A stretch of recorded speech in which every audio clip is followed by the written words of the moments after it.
Hey everyone, welcome to today's Explainer. I am so glad you're here with me today. If you're ready for a fantastic story, you are in the exact right place. We're going to dive right into an amazing tale called The Wealth of Character, and we're going to learn all about what actually makes someone rich. Spoiler alert, it's probably not what you're thinking.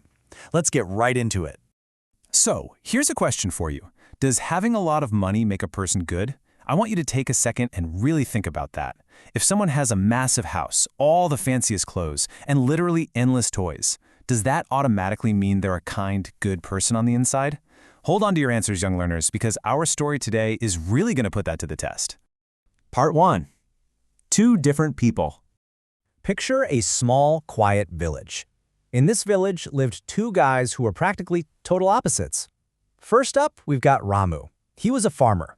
Now, Ramu didn't have much money at all, but he was incredibly hardworking, totally honest, and he just had a heart of gold.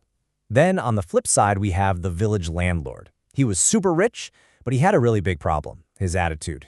He was incredibly arrogant. Because he had all this wealth, he actually looked down on the poor villagers, treated them like they were completely unimportant, and even made fun of them. Part 2. The Landlord's Arrogance. So, one day, this wealthy landlord calls Ramu over to work in his fields. Ramu, being the stand-up guy he is, puts in a full, totally exhausting day of honest hard work. He gave it his absolute all. But when the sun went down and it was time to get paid, the landlord did something just totally unfair. He straight up refused to give Ramu his proper, fair wages. He just decided, you know what? I'm keeping this money for myself.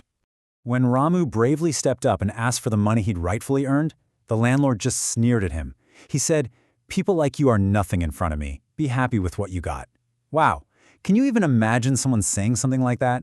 It really shows you exactly how arrogant and unkind this landlord had become. All that money had just totally blinded him to basic respect. But instead of yelling or losing his temper, Ramu stayed completely calm. He looked right back and said, "Master, wealth and position don't last forever. A person's true identity is in their good behavior." What a powerful moment. Ramu is dropping a massive lesson here. He's telling us that who you are on the inside, how you treat people, that's your real identity, not the cash in your pocket. Now, you've got to wonder, will the landlord's arrogance last forever? Is he always going to be on top, just treating people terribly because he's rich? What do you think happens next? Let's find out.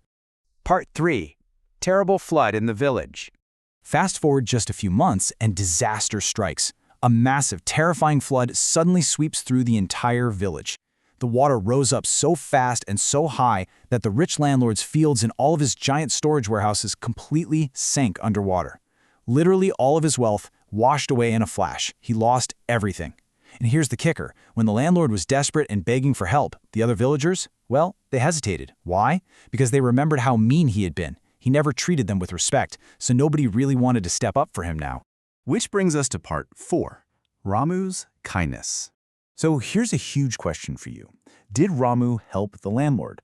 Remember, this is the exact same guy who insulted Ramu, refused to pay him, and literally called him nothing. Put yourself in his shoes. What would you do? And what do you think our guy Ramu did? Well, thanks to his own hard work and smarts, Ramu had actually managed to save just a little bit of his own crop from the floodwaters. And while everyone else in the village was backing away from the arrogant landlord, Ramu stepped right forward. He actually chose to help the landlord in his absolute darkest hour.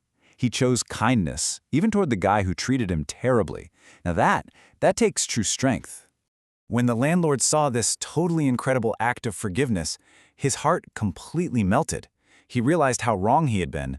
He apologized to Ramu and said, with real regret in his voice, "Today I understood that human greatness is not in wealth, but in character and kindness." And you know what? From that day on, the landlord dropped the bad attitude entirely and started treating every single person in the village with the respect they deserved. Finally, part 5, our lesson for today. So what does true greatness actually look like? Well, as this story beautifully shows us, true greatness is all about having good character. It's about showing humility and offering kindness to others. It has absolutely nothing to do with having a mountain of money.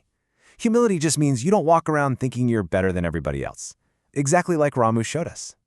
If there's one big takeaway from our explainer today, it's this. Arrogance makes a person small, while humility and kindness make them truly great. The landlord thought his money made him a big shot, But really, his mean behavior made his world incredibly small. Meanwhile, Ramu, with practically empty pockets, had a heart packed with humility and kindness, making him the truly great person all along. Before we wrap up, I want to leave you with the challenge. How are you going to practice kindness in your classroom and at home today? Think about Ramu. How can you show that kind of good character to your friends, your teachers, or your family? Remember, your true identity is your good behavior. Thanks so much for hanging out and exploring this awesome story with me. I'll catch you on the next Explainer.